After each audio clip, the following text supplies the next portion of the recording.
How's it going, guys? In this video, we're going to be taking a look at the Jada Toys Universal Monsters Bride of Frankenstein figure.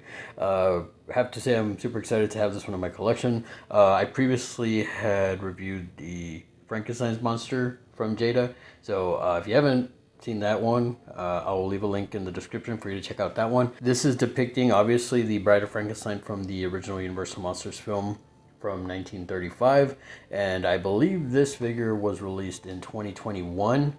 And I got it at a great price from the folks over at Atomic Monkey Comics. It's a local store to me. Same with the Frankenstein's monster. I got them both at the same time. They had a really great deal for Easter, so saw them both there, and I had to pick them up. And as I've mentioned recently, I've been pretty impressed with these Jada Universal Monsters. So let's go ahead and get a quick look around the box. We'll get her opened up and get a better look at the figure. For starters, guys, we got the window box, so you can basically see everything that she comes with, and she comes with quite a bit of stuff. Bride of Frankenstein logo at the bottom there, as well as the Universal Monsters logo there at the top.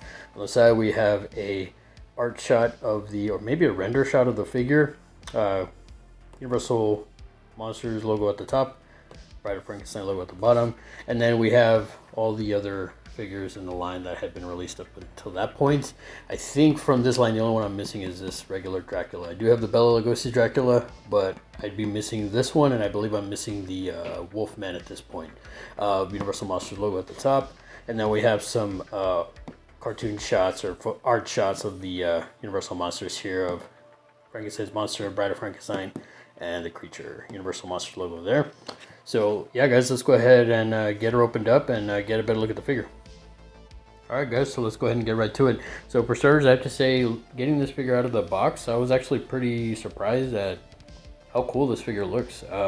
From the likeness, face sculpt to the hair sculpt.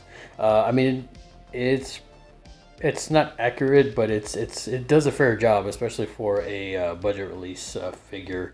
As for the head articulation, head does rotate all the way around pretty well. Has a little bit of a tilt, not too much. Looks down okay, looks up okay. Looks like it's really more looking straight. Looks down alright though, and has a decent, just a little bit of a head tilt, not too bad.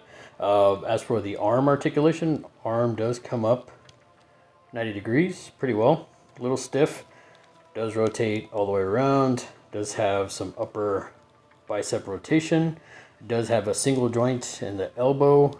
There is rotation at the elbow. It's a little bit stiff, guys, just because it's fresh out of the box, so I don't want to ruin it with a video fill. Wrist does rotate all the way around, and the wrist does have a nice swivel back and forth pretty well. One thing before I continue, the way that Jada did the arm sculpt here, it's like a bandage, not actual, like, it's weird, it's hard to explain. It's like, it's almost like they molded the arm like bandaged, which is really nice. The look of it, I don't know if the camera picks it up well enough, but it looks like bandage. It looks like gauze or something. I mean, it's pretty solid. I'm really impressed by that, and the feeling of it has like a texture like you would feel like a bandage. So I'm sorry about that, guys, to go off on a tangent. I just had to point that out because I thought that was pretty cool. Other arm does come up 90 degrees, does rotate all the way around. Again, has upper bicep rotation, does have single joint in the elbow, does have rotation in the elbow. This one's a little bit easier to rotate around, and does have rotation in the wrist, and the wrist, or the hand, does have a nice swivel back and forth. So as for the torso articulation, unfortunately there's not much to it. It seems like it's just kind of like stationary for the most part. It does have a little bit, but it doesn't rotate all the way around or anything. As for the crunch, there is a little bit of a crunch going forward, not too much back. Not a deal breaker or anything. I mean, she is a reanimated corpse after all, so kind of goes with the territory. The leg articulation, leg does come up pretty well. Doesn't seem to go back all that well. There is a little bit of a rotation up at the upper thigh. No bicep or no thigh rotation.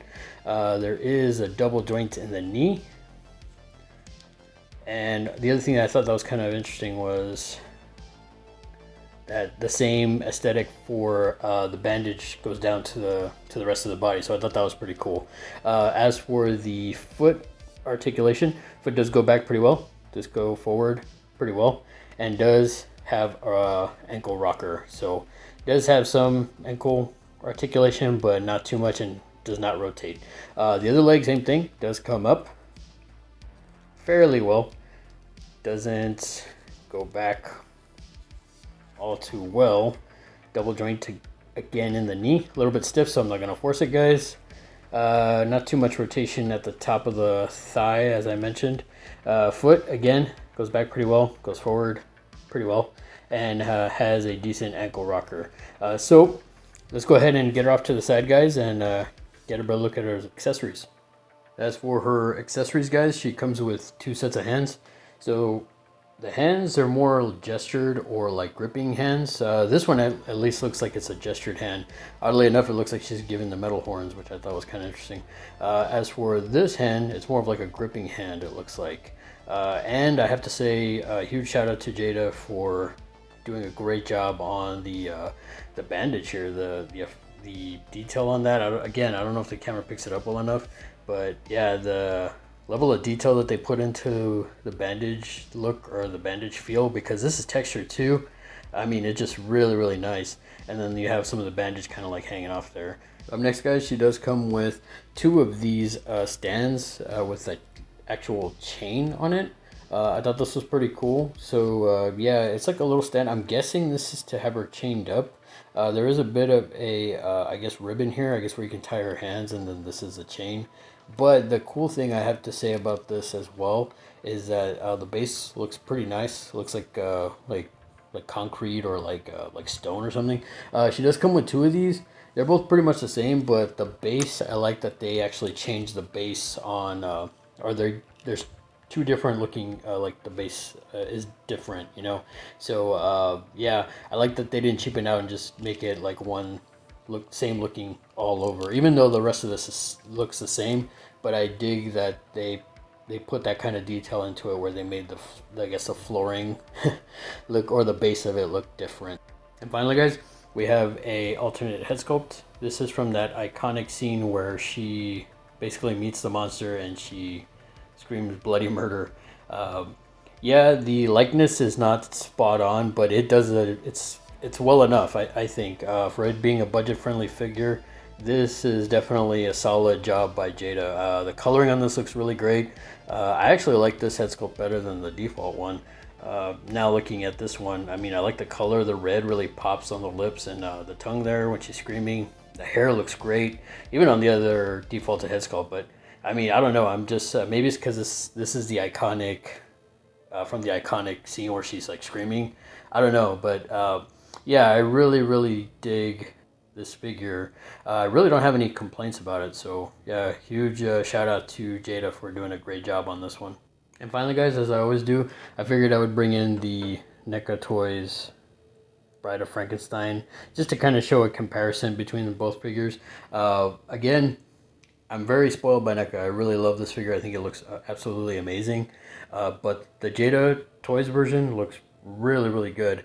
And as I mentioned, for a budget-friendly figure, it's definitely a solid figure for sure. But that about wraps it up for this video, guys. Comment down below. Let me know what you thought of the figure. Are you a fan of the Bride of Frankenstein? Are you a fan of this Jada toy line? Have you picked up any? Are you planning to pick up any of them? Which is your favorite? Which is your least favorite? Definitely let me know in the comments. I'd be curious to know. Also, are you a Universal Monsters fan like myself? Which is your favorite? Which is your least favorite? As I say all the time, Creature from the Black Lagoon is my absolute favorite. So with that, if you're new to the channel, feel free to like, share, subscribe. If you're not new to the channel, thanks again for coming back and for the continued support. I really appreciate it, guys. Until then, we'll see you in the next video. Take it easy and have a good one.